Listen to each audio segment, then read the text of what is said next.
선생님 시작하겠습니다. 13페이지 좀 봐주시면요. 이제부터 공부를 좀 하겠습니다. 이제 요놈은 지금 13페이지 있는 녀석은 좀 이해해 주셔야, 아니 외워 주셔야 돼요. 이해하지 마시고요. 그러니까 지금 상황에서는 그냥 몽땅 집어넣으세요. 그러니까 내가 알았던, 내가 이제 뭐 부동산을 이해하거나 경매를 이해했던 거하고 약간 다를 수도 있으시잖아요. 이제 뭐 다른 강좌에서 이제 들으셨던 선생님도 계시다고 하셨으니 이렇게 뭐 그 선생님들에 대한 어떤 뭐 제가 반론을 제기하거나 이런 건 아니니까 그렇게 얘기하시는 선생님들은 또 나름대로 그렇게 이제 얘기하신 게 일리가 있다고 생각을 하고, 저는 제가 봤을 때 이제 이런 원칙을 가지고서 이제 경매 물건 좀 보면, 경매 물건 좀 고르시면 훨씬 더 이제 편하실 거다. 이 이야기는 제가 아까 어떤 선생님이 얘기했는데 17억 책에다도 썼던 이야기이기도 하세요. 제가 17억 책 언제 썼냐면 2006년에 썼으니까 한 18, 5, 6년 됐잖아요. 그래서 한결같이 지키고 있는 제 개인적인 원칙입니다라고 얘기하면 이제 맞다고 보면, 일단 경매 사건이 오래됐다고 하면 이게 무슨 말인가 한번 생각을 해보세요. 예를 들어서 어떤 녀석이 감정가격이, 경매 감정가격이 5억짜리가 하나 있다 가정을 한번 해보세요. 5억짜리를 기준으로 이놈이 사건번호가, 경매 사건번호가 지금 이제 2023년이잖아요. 2023년에 5억짜리로 감정된 놈하고, 잘 보세요.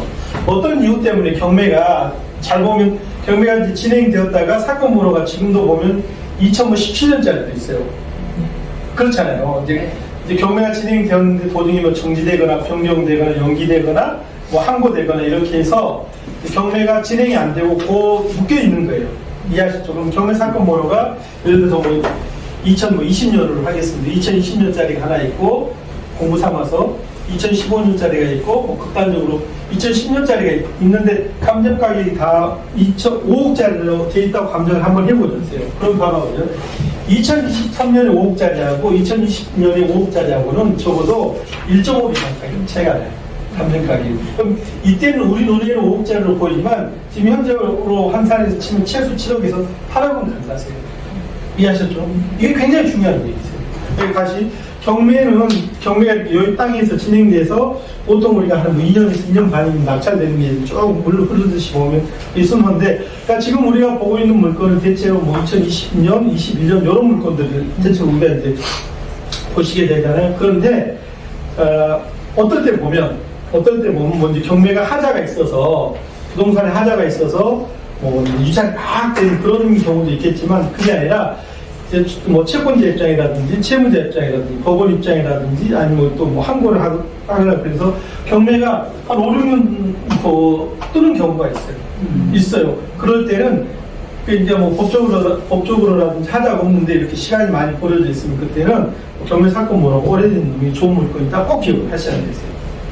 그러니까 이거 어려운 얘기 아니세요. 만약에 내일 월요일날 서울 동부법원은 월요일날 경매 진행하거든요. 그러면 저런 놈은 발견하기가 금방 쉬워요. 어떻게 발견하기가 쉽나요?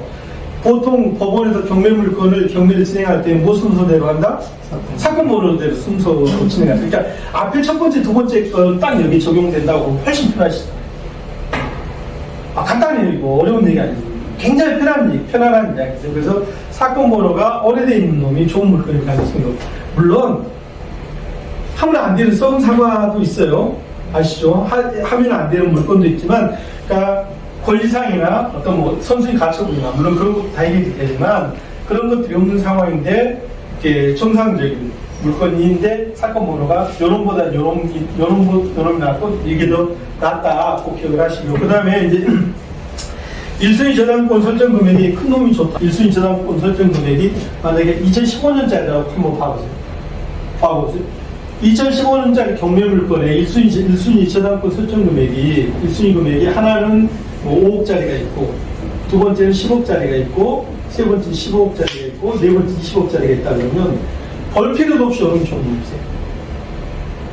간단한 얘기세요. 무슨 말이에요?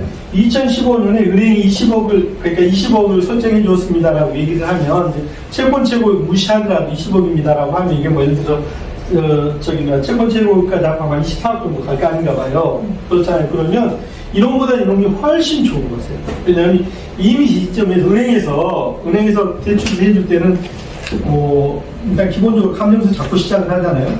그러면 만약에 그 시점에서 10억짜리 감정서를 은행이 잡았습니다라고, 대출해줬습니다라고 얘기를 하면, 최소한 은행은 12에서 13억짜리 감정서를 잡고 시작을 하는 거예요. 그러면 감정가격이 얼마 정도 나가냐면, 그 담보감정을 해보면 한 15에서 16억 나가는 거예요. 15에서 16억짜리 감정서를 잡고 10억을 대출해주는 구조잖아요. 그래서 무슨 말이냐면 1순위 저당권 설정 금액이 크면 클수록 눈 감고 그러면 좋은 놈이에요. 제가 그냥 공부 삼아서 5억 이렇게 써놓잖아요. 그게 아니라 우리 지금 버는 물건들에 보면 1순위가 10억 융자이고 10억 설정되어 있는 놈도 있고 20억 융자이고 채권채무액으로 24억 설정해 놓은 놈도 있잖아요. 그런 거보다 10억 해주고 10억 설정하는 놈보다 20억 해주고 14억 설정하는 훨씬 좋은 물건이라니까요. 근데 그 감정 가격이, 이 융자 가격이, 잘 기억하세요. 이 융자 가격이 그 경매 감정 가격에 영향을 미치면 안 미친다. 맞잖아요. 무슨 얘기인지 아시겠잖아요. 그러니까 감정 가격이 크다 그래서, 융자 저당권 설정 금액이 크다 그래서 경매 감정 가격이 더 높진 않다니까요. 그러니까 담보 감정 금액하고 경매 감정 금액하고는 딱 별개다 이렇게 있어요. 그래서 거기 보면 이제 편하게 1순위 저당권 설정 금액이 큰 물건이 좋습니다라고 얘기를 하면 이건 맞는 말이고요. 그 다음에 거기 세 번째 보면 저당권 설정 금액이 오래된 물건일수록 좋으세요.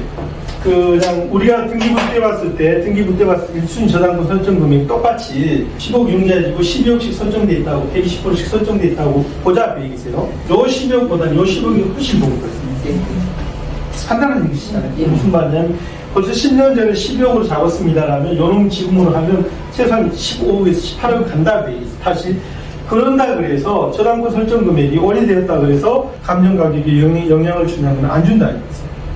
그냥 상식선에서 이해할 수 있는 물건이죠. 그 다음에 이제 어쨌든 그래서 저당권 설정 연도가 오래된 물건이 좋습니다. 그러면 맞는 말인 것 같고요. 그 다음에 경매 감정 가격하고 저당권 설정 금액 차이가 큰 물건이면 굉장히 좋으세요.